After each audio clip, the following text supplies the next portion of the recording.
damage in tri-lane versus tri-lane scenarios, and Rave, no hesitation whatsoever after seeing that Weaver pick, not even using all of their time. They're just very confident going straight into the Phantom Lancer here. Yeah, well, PL, another hero that kind of shines when there isn't a lot of lockdown in here. They do not have much AoE clear. I mean, sure, you've got Shadow Razors from the Shadow Fiend, but nothing on the same level as like a flat cannon from the Gyro, or even a Queen of Pain for that matter, to just deal with those illusions. So yeah, I like this PL pick. Yeah, and I think it's even more about, like you said, single target lockdown for the Phantom Lancer than it is about AoE. The new PL spawns illusion so quickly that it's not even about...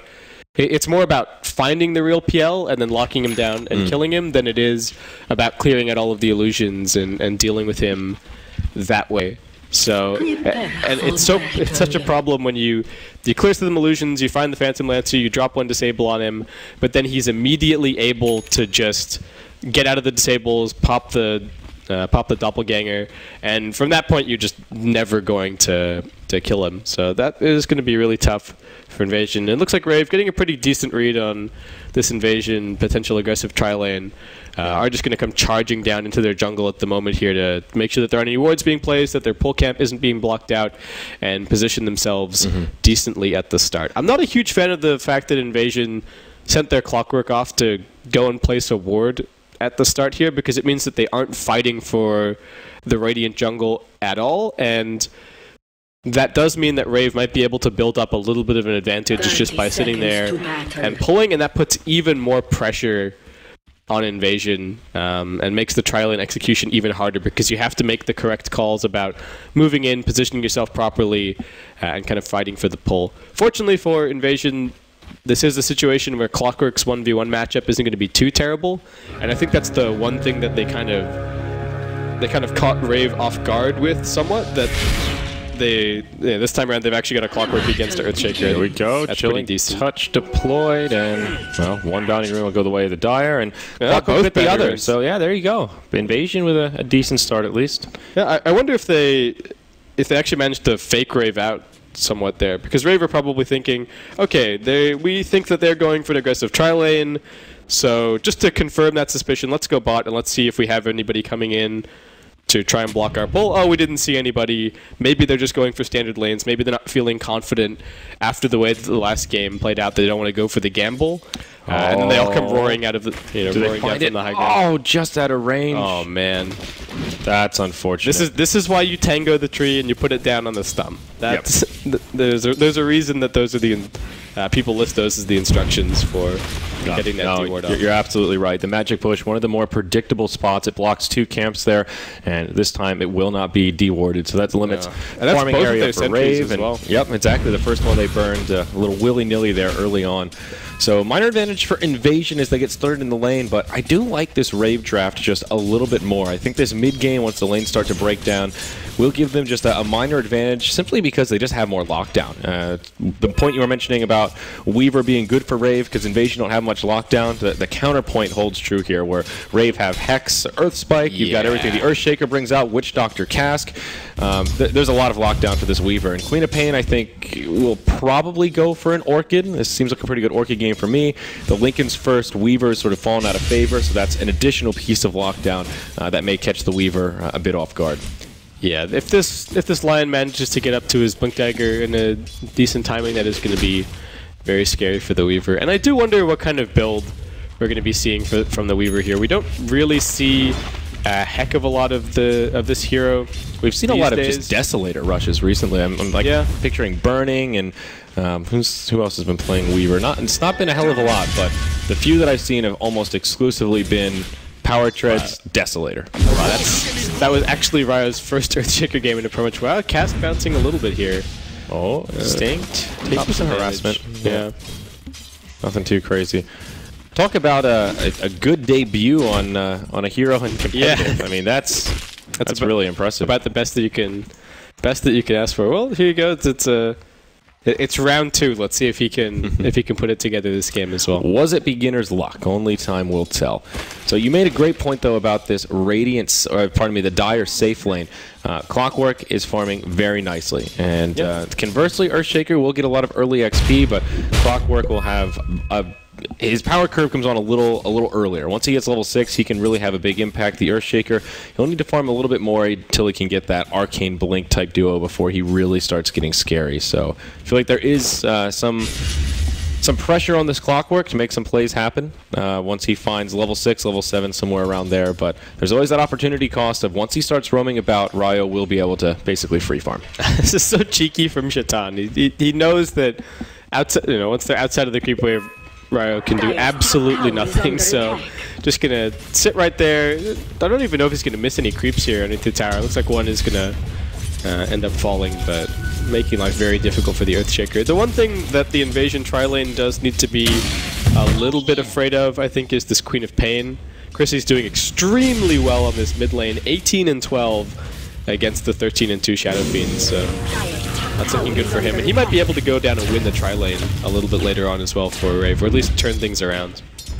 All right, we'll skirmish up top. A bottle has come out for the Earthshaker, and he will sip it to an appropriate level of HP. So far, this aggro tri-lane for Invasion has been working very well, though. The Weaver with a lot of farm, 18 and 7 compared to the 5 and 0 PL. Rave don't seem to be too concerned about it, though. Rather than trying to contest the tri-lane head-to-head, they're having this line roam around, making it a 2v3, and that's why J.O.'s not able to farm as much as he would like. So putting some stock in this Queen of Pain, like you were mentioning, seems to be the way of it for Rave so far. Lion ready to gank mid if the Shadow Fiend steps forward. Rave did finally get the D-Ward off on the pull as well, so we've now got the Witch Doctor down there getting some levels going for himself, so that's looking good. Another Cogs bounce back, but like you were saying, Lion's just camping mid at the moment, hoping for this kill opportunity. I think the Queen of Pain should be reaching level 6 soonish. Yep, looks like will do it. Another creep, and that'll probably be the kill attempt if Slicks moves forward.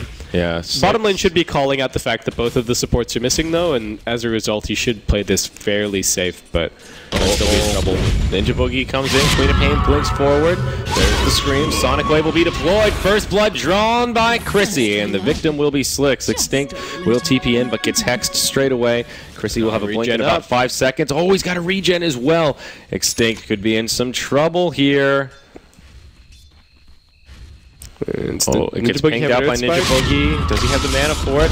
We'll see. Yes, he does. Telekinesis this one to Chrissy, but it's only level 1. Doesn't do a hell of a lot. Now the hookshot comes in from Shaitan. Does not keep the Rubik alive, but it will set up for a 1-for-1 trade as Lion ends up hitting the deck. So still a worthy rotation, but obviously Rave getting the advantage out of that initial skirmish. Yeah, they did extremely well, and they managed to draw attention one away from bottom lane, and they made the Clockwork reveal himself and use that first hook shot. So that's going to start opening up, once again, similar kind of space for the Earthshaker to find some farm over on top lane, and that one move, I think, just adjusted everything perfectly for Rave to start farming and getting things done and sort of catching up from this farm deficit that they were at. Because now you look at it, Earthshaker's only 3 creeps behind the Clockwork. The Phantom Lancer still pretty significantly behind the Weaver for now, but Shaitan, yep, he'll rotate back up towards the top lane. Ninja Boogie sets up the stun. Power Cogs come out, but actually pulls both Rave members inside. Battery Assault buying him a little bit of space here to sip up the bottle. He's got one more. Ninja Boogie can't quite catch up. Now Slicks, he's smoked up with some friends. They're trying to close the gap, but NB on the run, and both sides will survive. Close call for Shaitan, but nicely played there, using the Battery Assault to make some space and drink that bottle. Now Chrissy on his way in. The smoked up heroes will be revealed, and he blinks up to the high ground.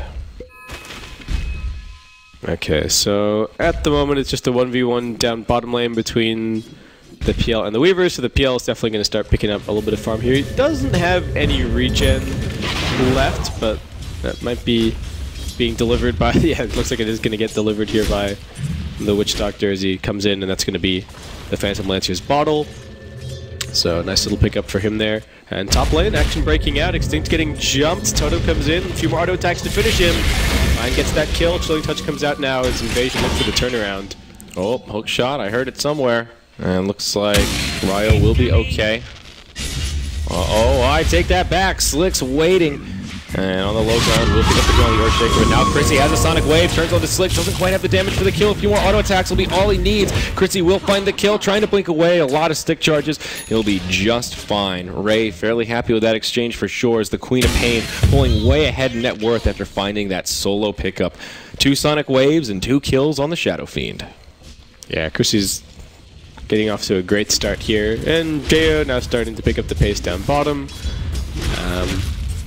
Clockwork has not been all that successful thus far. I mean, he's used 2 hook shots, but neither of them has really resulted in all that much, and Shaitan does hopefully need to get things started. Invasion also, the one thing that they do have somewhat of a problem with is being able to hand over a lane to either of their supports to be able to pick up their level 6. They do have Shadow Fiend who can clear the jungle, but that frees up mid lane, and there's a very scary Queen of Pain who can pick up solo kills on either of the supports if they go try and farm there. So I'm a bit worried for Invasion in terms of how they're going to find the level 6 on the Rubik and the Ancient Apparition, which they definitely need. They need the Ice Blast as some help for the Clockwork once he starts moving around and trying to find some more ganks. Yep, definitely. And look at this little tweak here from Ryo. Phase boots this go around. He rushed the Arcanes last time, but I'm not sure what to make of this. I guess a little bit of movement speed. He's got the maxed enchant totem.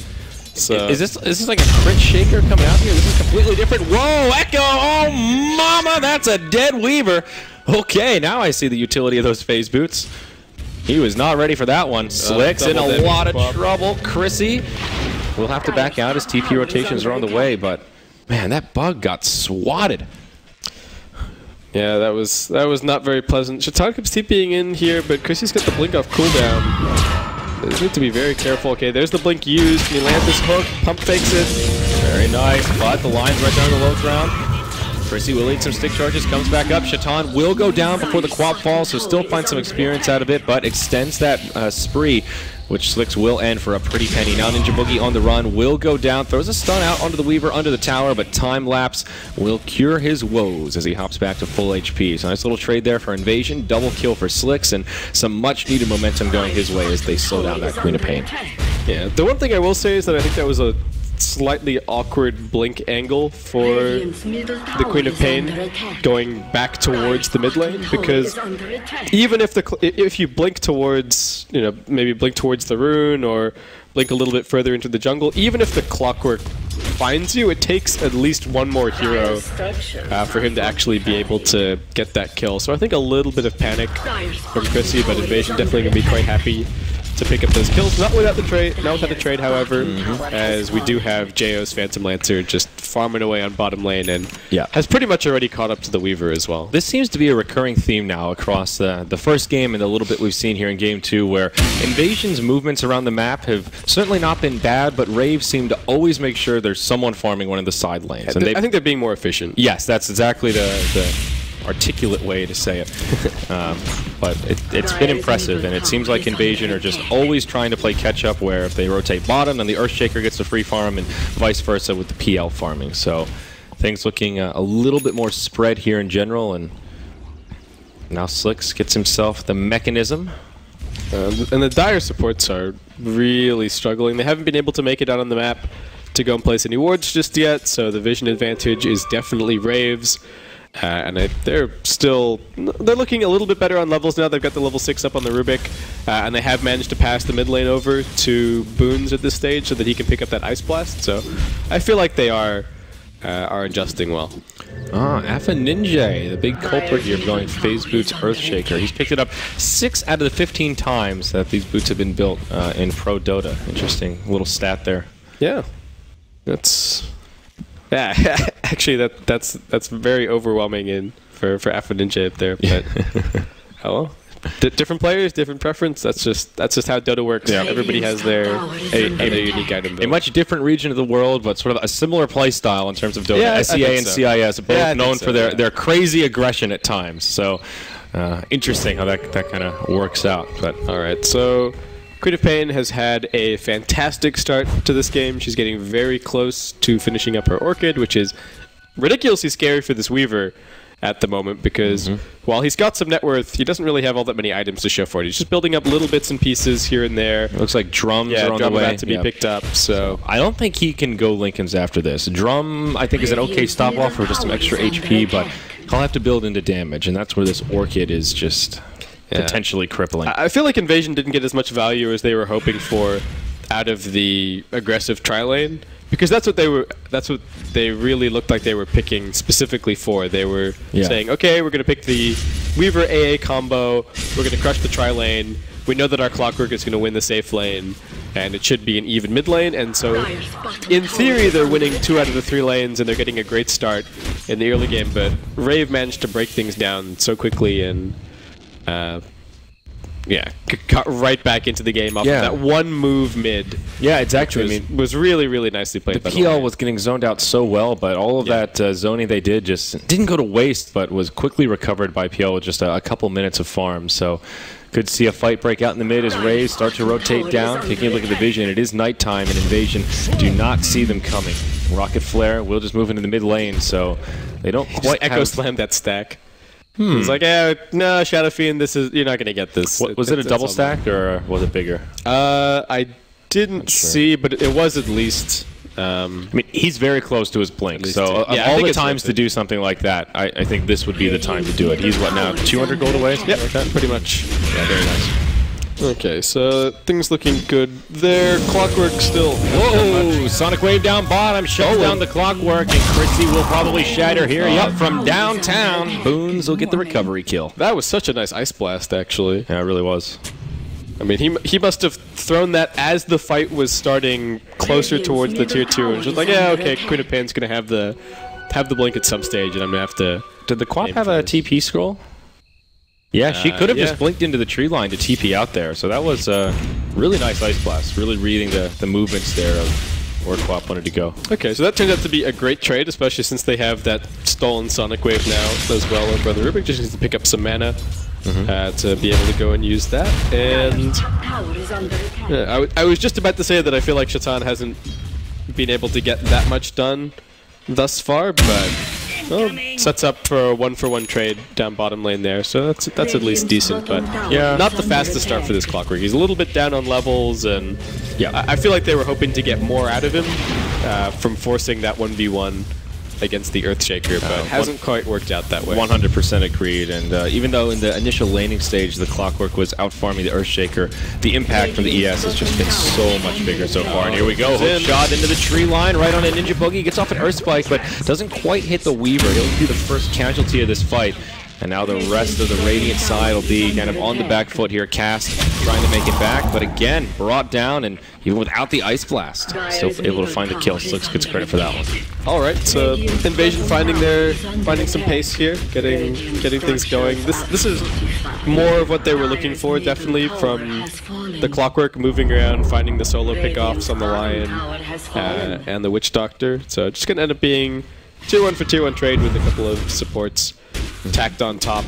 But Invasion going to be pretty happy to get that bottom tier 1. I think it opens up for the jungle somewhat, so Shadow Fiend can find some farm there. Weaver as well, excellent split push hero, so having that access means that he can go and push out 1 or 2 waves on the bottom lane, take a couple of Radiant creep camps, and just continue that cycle over and over. Look at this stat, 1325 Orchid on the Queen of Pain. Sets a new record by just 2 seconds, but that is a ridiculously fast Orchid. He's terrifying. Yeah, 15 minutes, you'd say, yeah, it's pretty well-timed Orchid. Anything earlier than that, and you're in prime territory. They also get the tier 1 tower up top, so Rave still finding objectives as now Invasion are out of tier 1s. Invasion, somewhat two-pronged attack here with 3 heroes turning up mid and 2 down bottom. They're going to see a couple of TPs come in, I believe, to the bottom lane, but looks like Chrissy looking for this kill, goes blinking in, jumps in with the Sonic Wave, but the stolen Sonic Wave is there with the lift, couple of auto attacks. Chrissy's got the blink away, survives on 100 health. Nicely played by the Rocket. Oh, can they get an Ice Blast? Oh, it's Slicks a is down. Fiend. Oh, Chrissy blinks back with Slicks. He'll dive this. Can they punish this dive? Chrissy might still be able to live. This is going to be a close call. Orchid comes out onto Slicks. He blinks back and destroys it to Ice Blast. So he juked nicely. Played by Chrissy. Slicks gets punished for it, and it's Rave that come out big. Oh boy, the clockwork will finish him off though. Chrissy, he was juking and jiving, and the last rocket got him. Oh my good gracious. Still an advantage for Rave though. Both of the big cores on Invasion hit the deck, Shadow Fiend and Weaver in exchange for the Queen of Pain. Wow, that was explosive. That was just ridiculous. Like, what a sequence all the way, the whole distance down that bottom lane. We have the kill over here. A little bit further, Slicks comes roaring in with the haste rune, and yeah, things got very, very interesting very quickly. What else have we got now? So we have the Midas over on the Ancient Apparition, as our observer was just showing us. So it looks like Boon's. Wow. I think he's kind of secure now in his game, right? That's a really good timing. Yeah, I think he's pretty happy with how things are going. There's a Blade Mail over on the Clockwork as well, so he's pretty well positioned to continue moving around and looking for these more or less solo pickoffs. The Phantom Lancer has been kind of quietly doing his own thing, though, and Jayo has a very farmy build here as well. He's got the Yasha as the first item. He's got the bottle to keep him out on the map and farming the jungle nonstop. And I like that a lot from him because the Queen of Pain has a very gank-oriented build. So he can soak up all of the farm on the map that Chrissy is making available by just moving around. Yeah, again, finding that efficiency that we talked about earlier on. And he's closing into that Diffusal Blade, and once he picks that up, that's when PL goes from a little underwhelming in terms of damage output to quite scary. You can just doppelgang, and all those illusions that are otherwise rather weak and don't do much damage will be able to burn some mana and subsequently really increase his damage output. So things feeling pretty decent for Rave here. Slick still farming very nicely on the Shadow Fiend and tangoing for that #1 position on net worth, and getting this tower will help him out a little bit in the battle to outfarm the Quap, but he's the only one with that really massive farm. We see Weaver with a okay, he goes Maelstrom. I was going to say he has that Mithril Hammer. I thought it would be the Desolator, but Maelstrom Weaver, not too often you see this one. I think building into the Mjolnir is great because he can throw it on the Clockwork later on, so I don't know if he's necessarily going to go at first, but it speeds up his farm and gives him some more illusion clear as well. Yeah, interesting. So now Ancient Apparition, right after the Midas, goes into the Medallion. That is a slight variation as well. You'll see a lot of Ancient Apparitions really prioritize the Aghanim Scepter because of how amazing the upgrade is, but I guess they feel like they need the Medallion to perhaps sneak a Roche and have just a little more sustainability. I'm trying to think of the last time I saw a Medallion on Ancient Apparition. That's a really rare hero item comparing, I think. I saw one in the China qualifier, but yeah, for sure. I mean, people tend to value the Aghanim Scepter quite a bit more. Poke shot onto Chrissy. I need the lift. Extinguisher's just a little ways away. Yeah, he'll TP home. Close call there for the Quap, but will live. Well, they know they forced him. I mean, they forced him all the way back to base, but it's a Queen of Pain, so it doesn't open up that much time for them. Shatan's actually the one with the double damage at the moment on the Clockwork, and Brave Ryo. Link, the Echo Slam all over Invasion. They're in trouble here, base kip. The Deathborn on the high ground, laying in so much damage into this dire side. Slicks will die. It's a Death Requiem that comes out. Shatan, as well as the Weaver, trying to find some recovery kills. Indeed, they will. It ends as a 2 for 3, but now Quap's coming in to play cleanup. Can she find one? Weaver's been dusted. What a beautiful fissure. Completely blocks him out. Sets up for the Orchid. Tries to TP home, and that ain't happening. It's a huge victory for Rave. All set up by a brilliant initiation from the Earthshaker. How do you go for that Roshan without having a ward on the cliff? They had no vision to speak of in the area for Invasion, and that feels like it was a huge gamble there. I mean, even knowing that you've sent the Queen of Pain back, she's going to be getting out to the Roshan pit pretty quickly, and you have to anticipate that it almost doesn't matter where the Earthshaker is on the map. He can still TP to the bottom tier 2 and get over there in time to throw a fissure and slow you down. Invasion's Roshan lineup is good, but it's not so amazing that they can finish it in 15 seconds flat. Yeah, and get out safely. I think even if they'd finished the Roshan, that still would have been disastrous. They still might have gotten caught, and they, still might have been a very good fight for Rave. And now Queen of Pain is huge, has her BKB completed. She's almost level 16 as well. The Fusel Blade on the Phantom Lancer. Huge number of items coming up. The top lane is totally open now as well for the Phantom Lancer just to rotate through the jungle and keep on split pushing, which is going to make even more space. Yeah. And I feel like Invasion are starting to lose it again somewhat. This game definitely looking better, I think, at this stage than the previous one did, and they do have some late game potential, but...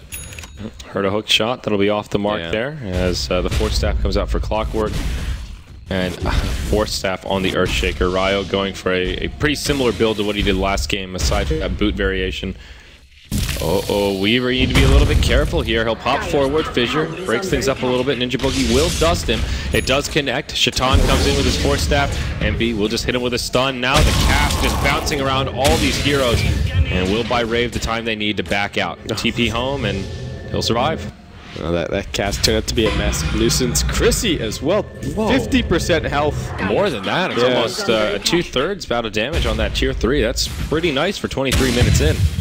Yeah, they're just settling into split push. Like we talked about during the draft, Invasion have such a hard time punishing the split push and punishing these extremely mobile heroes, especially since they've put the Ancient Apparition in the 4 position as opposed to the Rubik. I think if you have a Rubik Blink Dagger, this is a pretty different story, but without that, what do Rave have to fear? I mean, Shaitan has to play it absolutely perfectly to hookshot in and then bounce you back with a cog if you're the Queen of Pain, and if you're the Phantom Lancer, I think there's actually nothing that can really threaten you at this stage. Slicks. BKB debuted here from Slicks. He will channel the Requiem, but can really do a hell of a lot. Hits the Lion most notably, and he'll be on the back foot, but if Fissure breaks things up again, Slicks will lose his BKB buff now, and looks like Rave will be able to get away with this one scot-free.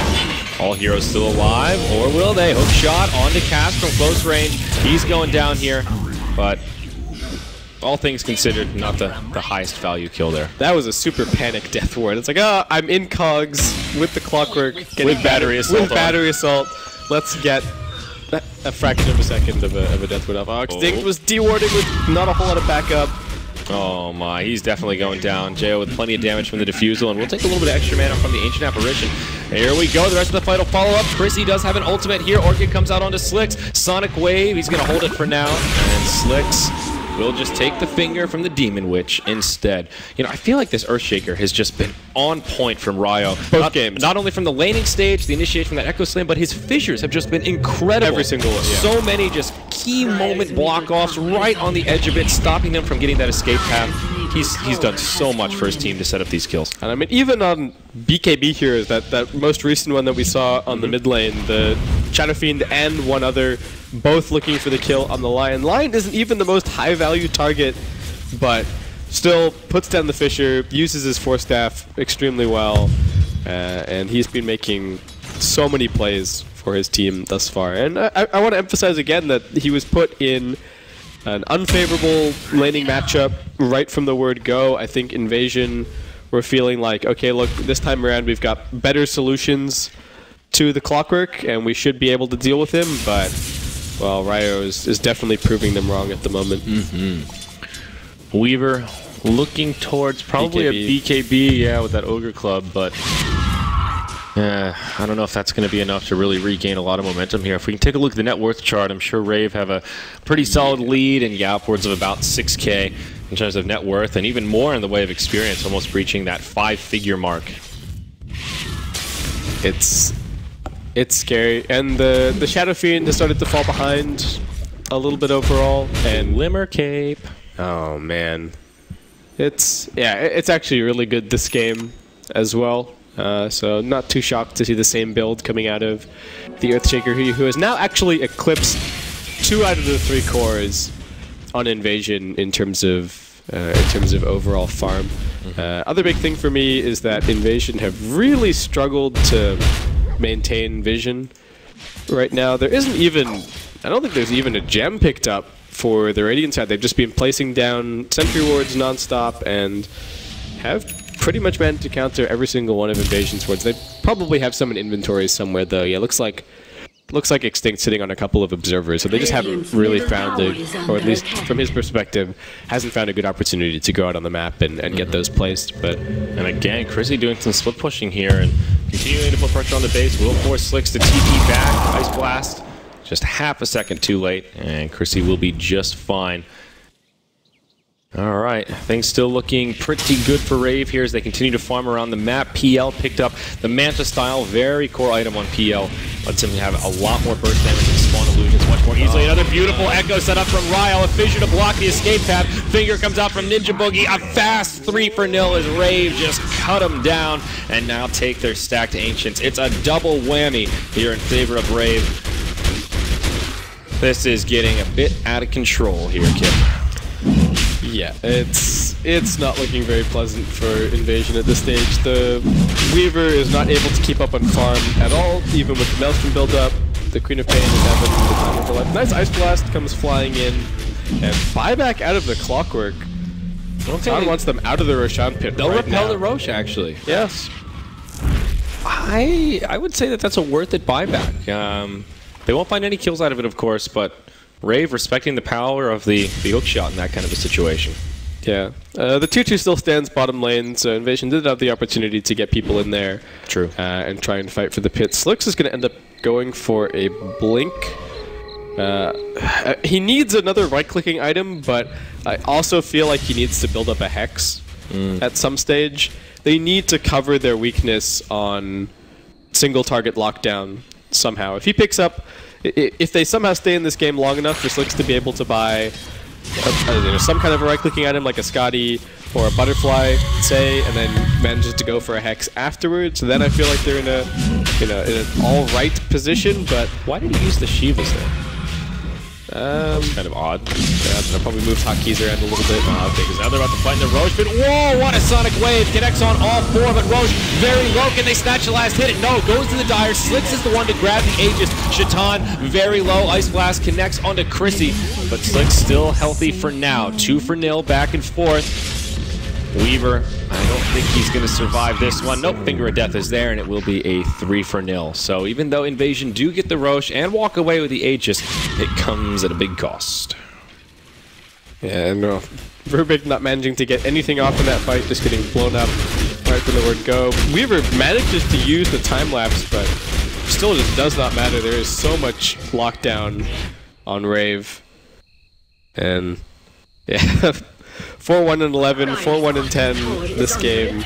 Extremely consistent and extremely impressive Earthshaker play from Ryo in both games. If this keeps up, I think we should expect to see some Earthshaker respect bands come out. Well, it's very impressive stuff. Well, you feel like you need to ban the Undying, at least from Invasion's perspective. They felt that it's ban the Undying, they needed to ban the Wisp. And if you feel like you need to ban the Earthshaker as well all of a sudden you're running a little bit low on slots. I think of those three, I would let the Undying come through, based on how the Earthshakers come out and how successful Rave has been with Wisp in the past. Not that Undying is fun to play against, but the lesser of the three evils, I suppose. Now, Force Staff on the line, so still huge mobility coming out on the side of Rave. And their lead just getting bigger and bigger at this point. Yeah, just controlling the entire map, getting a couple of wards down over on the Dire side. Invasion is still kind of holding on for dear life, but it feels very similar to the situation that they found themselves in the last game, that Rave were just kind of out-farming them, taking better team fights, and slowly but surely encroaching towards that Dire base. Yeah. This one maybe a little more lopsided than the last game, but Shaitan, he didn't even need a fissure for that Kip. That was just a straight Echo Totem to the face. Yeah, that was definitely not fun. And the fact that Earthshaker could even just get away with that kind of a play, I think speaks volumes about the situation that Invasion find themselves in. It's like, you know, my team is all the way over on the other side of the map, really, but I'm just going to come solo kill your Clockwork and then go back to hitting some creeps. He's got another 2.2k gold, so can really start working towards Go for the Daedalus, dude. Let's have some fun here. Let's see some big crit. Yeah. Let's see the numbers. I mean, Refresher Orb also on the card, something like that. He's been hitting so many multi-hero Echo Slams that it could actually be worth it to pick up an Aghanim Scepter in like one of the very rare situations that I've seen for an Earthshaker where that item actually might be somewhat impressive. He could also just go for something like a Lothar's, have another bout of mobility, and then also kind of synergize with the crit shaker or core shaker here. Also, a gem was picked up on the Witch Doctor. I don't think we mentioned that, but he just grabbed it about a minute ago. And now they have yet another tool to deal with the Weaver. Looks like he handed it over to Ninja Boogie, but Witch Doctor's the one that bought it. Rubik will just kind of fall over somewhere. Not sure what happened there. I was distracting our observer with the gem. But yeah, just got jumped by the Queen of Pain. Didn't even really need to invent anything. It was just ordinary. There's a Shatan, but there's a force tap. Yep, and follow-up is there. Ice Blast will connect on Jo, but they just bring down the clockwork in a matter of seconds. Now the Weaver will try and hightail it out of there. Chilling Touch comes out from Boons. He'll TP home, cast on his way in, and won't be able to get off any kind of a paralyzing cast there. Invasion forced to turn tail and run towards the base. And Rave looks like just going to set up shop. Once again, everyone's splitting up. Going to go and grab some farm. Looks like Jo heading over towards the Ancients. They've got the Dire jungle covered. They've got wards right up against the Dire base right now. And I guess... who's got current gold actually to spend at the moment? What items might be... I bet Queen of Pain does. Yeah, oh, what a surprise. It's Chrissy. Well, who would have guessed? There you go. I think this time around it makes a little bit more sense. He's starting to become more limited on item slots. And he also just picked up the Shivas. He hasn't really been holding onto the gold for that long. They just have found a couple of successful pickoffs. So. Yeah, and they're very close to Heart on the Phantom Lancer as well. He's already got his Reaver, so just needs a little bit more to finish that. So those are probably Refresher Orb on the Queen of Pain and Heart on the Phantom Lancer, probably the two big pickups that they're looking for, and then going to go Ninja Boogie breaks the smoke, point blank hook shot. That'll be the end of him, and exactly right. A huge pickoff for Invasion. And normally a Lion is not the target you want in that kind of a scenario, but I think they'll happily take that one. Yeah, and Lion is actually, I think, one of the few heroes that gank is actually a guaranteed kill on. He has no force stat, right? Yeah, Queen of Pain can just pop DKB.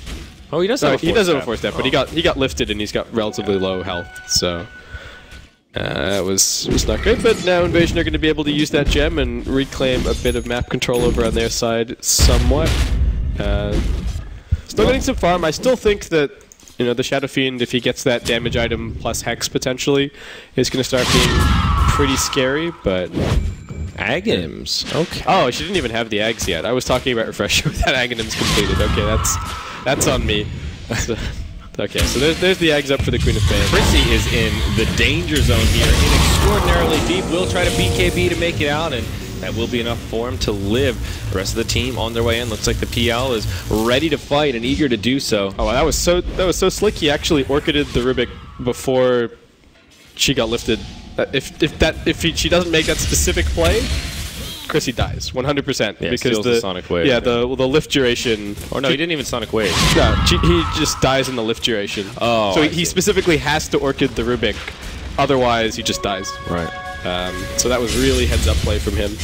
And yeah, gets him away. It does cost him a BKB charge, but well worth it. Yeah, definitely well worth it to keep the pressure on here. Sonic Wave will not connect on the Shadow Fiend. Clears out that creep wave. Right now, it's just the Shadow Fiend, I feel like, keeping Invasion in this game. I mean, the team rotations have been great, but you look at the farm distribution. He's the only one that's at least in the mix in terms of net worth. Everyone else just so broke right now. Weaver picked up a BKB, a much-needed survivability tool, but the damage output is just not quite there. Nice hook shot in from Shatan. This time, telekinesis will go off. Chrissy likely to shatter here. Perhaps can they get any more damage on him? Will pop the Shivas. Ninja Boogie nearby also. This is a close call for Chrissy, but just barely lives. Ninja Boogie may be the sacrificial lamb that gets left behind. He'll have an Earth Spike in 2, but Cogs push him away. It will be a 1-0. But all the while, Ayo, it's Jo in the top lane. Tier 3 tower goes down. Clockwork TP's in, and well, he might not be so excited about that. He'll lose all of his mana, get pushed back, and Jo feeling very brave here. He's all by his lonesome. Will doppelgang away. Now the telekinesis comes out. Can they actually punish this enough to find a kill? He wants to go back in and fight. He brings down Extinct. Slicks, channels a Requiem, finishes off the illusion. Here as well. Just look how massive Jo is. There's the Sonic Wave. Brings down the Ancient Apparition, and this feels like the beginning of the end for the Dire side here in our opening series. 2 heroes down. There is a buyback on the Ancient Apparition, but we'll hold it for now with this top lane of Barracks exposed. And Jo just sticking around, has his heart regen. Chrissy, a little bit low, but another Sonic Wave shouldn't be too far away. And, I mean, where are the rest of Rave? Witch Doctor's all the way down bot pushing down. Here comes Ryo. Oh my, Orchid into a big echo, even just on one, but that'll be the gem on the deck. A lot of buybacks available here from Invasion, but holding on to them for now rather. Slicks will lose his BKB, can't even make it back to the well. He has the buyback available also, but they're not even going to burn it. Instead, Invasion will call GG, and Rave goes 2-0 in the opening best-of-2 series here in the SEA Qualifier. And looking very strong in the process as well. I mean, I think we were talking a lot about Ryo's Earthshaker play, but